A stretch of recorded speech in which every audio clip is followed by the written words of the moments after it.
Girlfriend আছে কার কার দেখি হাত তোলো। মাশাআল্লাহ, সাহস আছে ওদের, বুকের পাটা আছে। হাত নামা বেটা। এই গার্লফ্রেন্ড বয়ফ্রেন্ডের সাথে আমাদের কোনো সম্পর্ক, আমরা বিয়ে করব। কি করব? বিয়ে করব। চেয়ারম্যান সাহেব বিয়ে করাই দিন এগুলোরে, আপনার দায়িত্বে দিয়ে গেলাম। এই গার্লফ্রেন্ড বয়ফ্রেন্ড এগুলো ইসলামের কালচার নয়। বিয়ের চেয়ে ভালো কাজ পৃথিবীতে হতে পারে। বিয়ে করতে গেলে বাপে বলে আগে নিজের পায়ে দাঁড়া। তো এতদিন ও কার পায়ে দাঁড়াইছে? ছেলে মেয়েদেরকে সাহস দেন, ছেলেও পড়বে।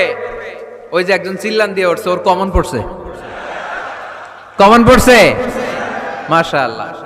গার্ডিয়ানরা যারা আছেন ওদের দুঃখ কষ্ট একটু বুঝছেন আপনারা, মিলাই দিয়েন ওদেরকে, বিয়ের পিড়িতে বসায় দিয়েন।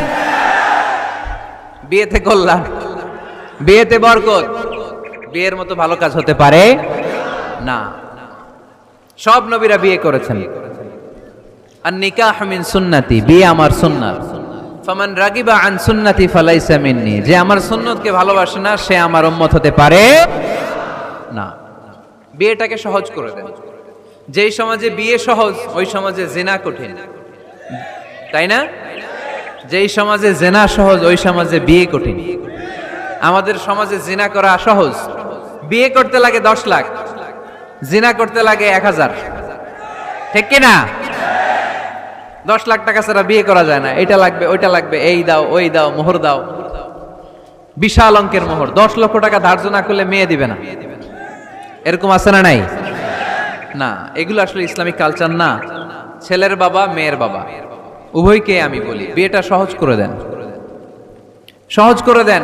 ছেলে পড়াশোনা করুক, সমস্যা নাই, মেয়েও পড়ুক, কিন্তু তারা পবিত্রভাবে তাদের সম্পর্ককে মেনটেন করুক। ঠিক কিনা? তাদের এই যৌবনের তাড়নায় যে পাপের সাথে জড়াবে তার পার্সেন্টেজ গুণা বাবা হিসেবে আপনার কাঁধেও আছে না নাই? এজন্য বাবারা সাবধান, মায়েরা সাবধান, বিয়েটাকে সহজ করেন। এই এলাকার যুব সংঘ যারা আছো, তোমরা একটা ক্যাম্পেইন করবা এই মাহফিলের পরে, টাইমলি ম্যারেজ ক্যাম্পেইন।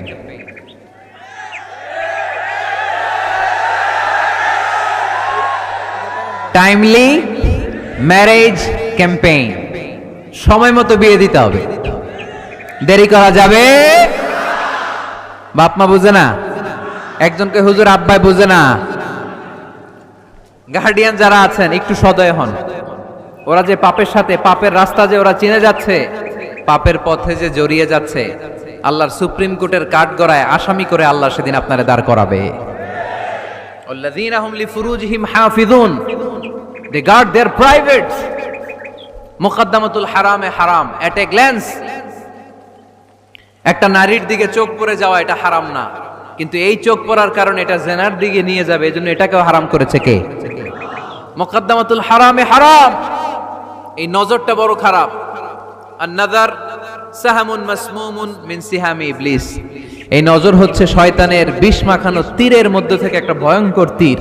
এই তীর দিয়ে শয়তান যুবক আর যুবতীদেরকে কাবু করে ফেলে। আমরা শয়তানের হাতে ধরা দিতে চাই না, আমরা বিয়ের মতো পবিত্র বন্ধনে আবদ্ধ হতে চাই। ঠিক কি না?